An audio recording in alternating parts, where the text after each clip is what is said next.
Good morning, boys and girls. Welcome to the MCM Expo. You're here with Liberation Frequency. It's October, we're in London. We're going to get inside and talk to some creators and some convention goers. Let's get to it. Okay, well, I'm here with Gail Simone, who is the writer of, among other things, the new Batgirl for the DC relaunch. How's your weekend going so far? My weekend is fabulous, and I've had 2 half days that I've spent out and about in London, and they were wonderful as well. But it's nice to see such a huge turnout for this convention and a great variety of things to look at and see and events and a lot of variety among the attendees as well. It's really fun. Yeah, there's a lot of diversity at MCM and there's a lot of cosplay, so it's fun. Yes, and the cosplayers have been fantastic. It's just been amazing. Yeah. Just walk around all day just looking at that. Yeah, it's pretty good. So, the new Batgirl, you have written Barbara Gordon previously as Oracle in Birds of Prey, correct? That's correct. So it's fair to say that she's a character who you've got a little bit of history with. How did you feel about coming on board and writing the Batgirl relaunch from number one? Well, I feel really good about it, although I love Oracle and I miss Barbara Gordon as Oracle, just like a lot of other people do. But they had asked for this to happen a few times previously, and I had said that I didn't think it was a good idea and I didn't want to do it. But I felt now with the relaunch and everything kind of changing on an equal ground, it was a great time to do it, and I would not have agreed to do it if I didn't think there was something positive that was going to come out of it. And so, just like a lot of comic fans, I miss a lot of the old, but I really love a lot of the new stuff that we're coming up with right now as well. It's an exciting time. It gives us a chance to start to tell some newer stories that are fresh and modern and that type of thing. So I think, I miss a lot, but I'm really happy that we are doing it. Okay, because a lot of people felt that Oracle was a very unique character in comics. She was in a wheelchair and she sort of used the power of her mind and her intellect over anything else. And now she's been taken back to sort of that superhero role and very physical. Was that one of the concerns that you had about taking her back to Batgirl? Well, for me, Oracle and Batgirl's story, a lot of it is about survival and about the fact that she had this horrible thing happen to her where she was shot in the spine and paralyzed. And she chose to still do what she loved, which was help people and fight crime and fight for good. And she just figured out a different way to do it. And that's how she became Oracle. And I love characters that do that start almost from nothing and work their way up.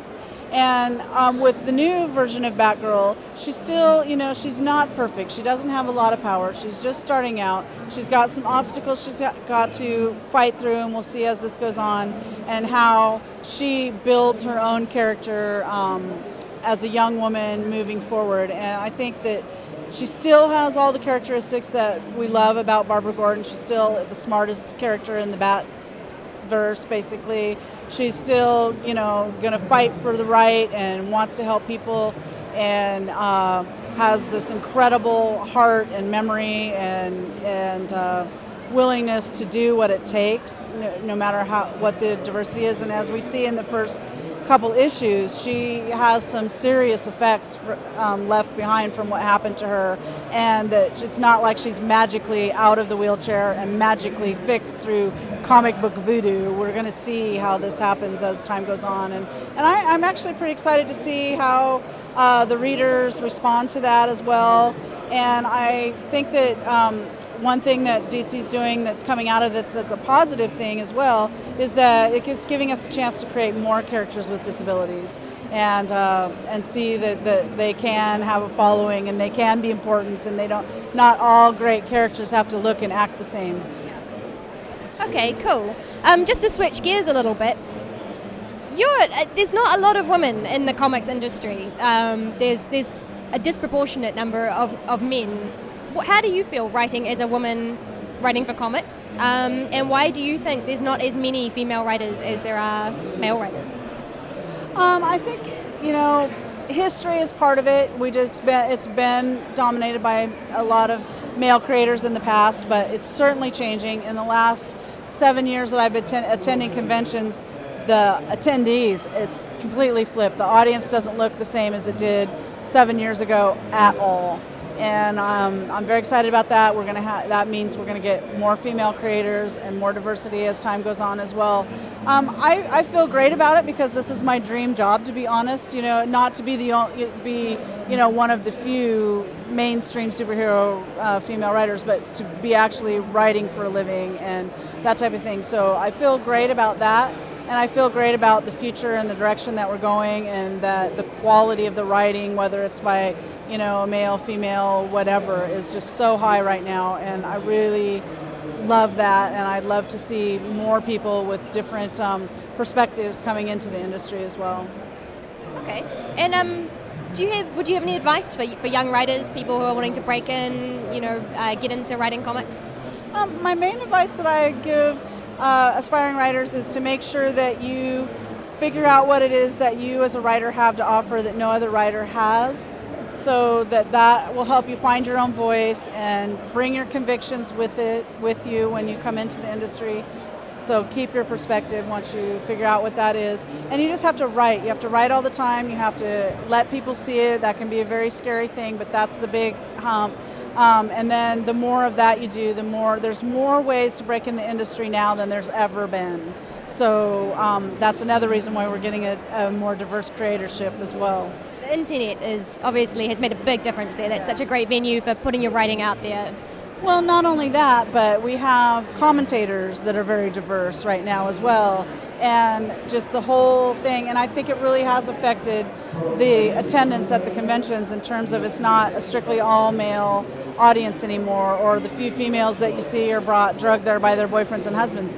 Sometimes it's the opposite. The girlfriend, wife is bringing them, or, people of all ages and genders and sexual orientations and from all over the world are coming now, and I think that's fantastic. It's really neat to be able to share this medium that I love so much and see that it's going global. Okay, great. Well, now I'm going to hit you up for some autographs. So thank you very much for talking to us. And thank you. Please enjoy the rest of the weekend and the rest of your time in London. Yeah, it's a fantastic convention. Okay, I'm here with Daniel, author of My Name is Chipmunk. Daniel, how's your day going? It's not been too bad. We've had quicker cons, but the scenery's certainly making it worth it. Yeah, there's some pretty dedicated cosplayers here today, aren't there? Yeah, they make me seem positively underdressed. I know, me too.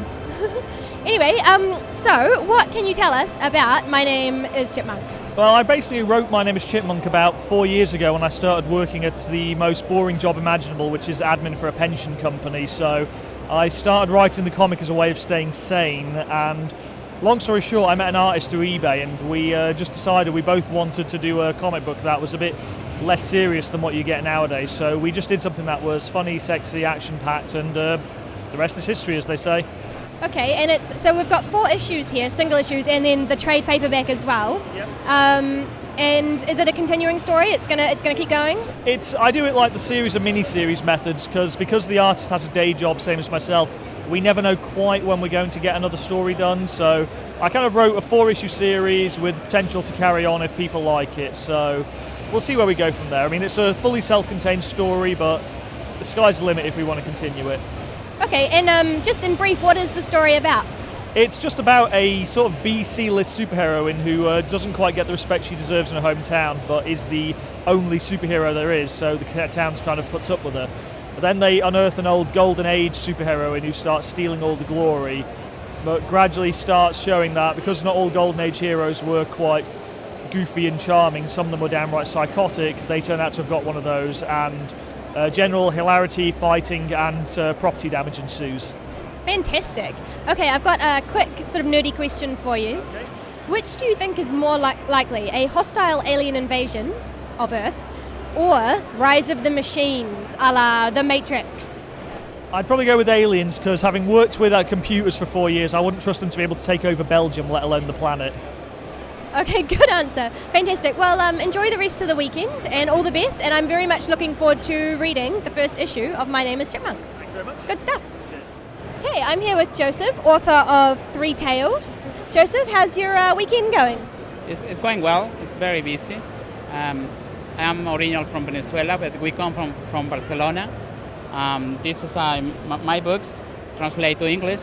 They are already published in the French market and the Spanish market. coming from different artists, Argentinians, French, and Italians, different stories.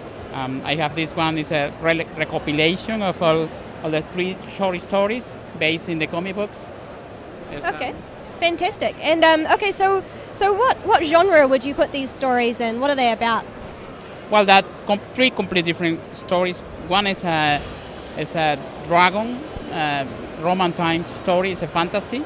The second one is science fiction, the classic science fiction, the space and all these things. And the last one is like is called Freak O, and it's a thriller. It's like a horror thriller, vampires, werewolf, that class of things. Okay, so a little bit of everything then. Yeah, true compilation. Okay, good stuff. Can I ask you a quick geeky question?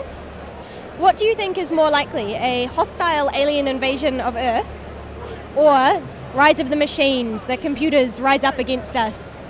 To be honest, rising the machines. Yeah. We are very close to that, no? Aliens, well, you can see, we are full of aliens. So, okay. Cool. The computers could be the next big problem, Great. Okay, well, thank you very much for talking to us. Yeah, thanks to you. And enjoy the rest of the weekend. Yeah. Great. Thanks.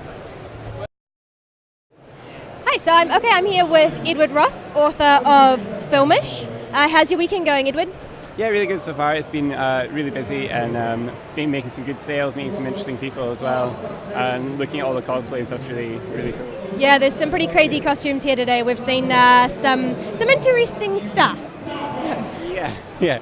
There's an amazing Batman, and yesterday there was a cookie monster, and everyone just started feeding him cookies. And I don't know where he put the cookies, because he must have had like a pouch or something. Save them for later. Yeah. So what can you tell us about Filmish? Well, it's a comic book about film theory, so a sort of non-fiction comic trying to take film theory and allow people who don't really necessarily have a background in film to be able to appreciate films and see films they've watched maybe loads of times, but see them in a new way. And you've been producing this comic for quite a while, because you've got three issues here. Yeah. Is there more on the way? 3 issues. Yeah, 3 issues so far, and I'm planning on doing more.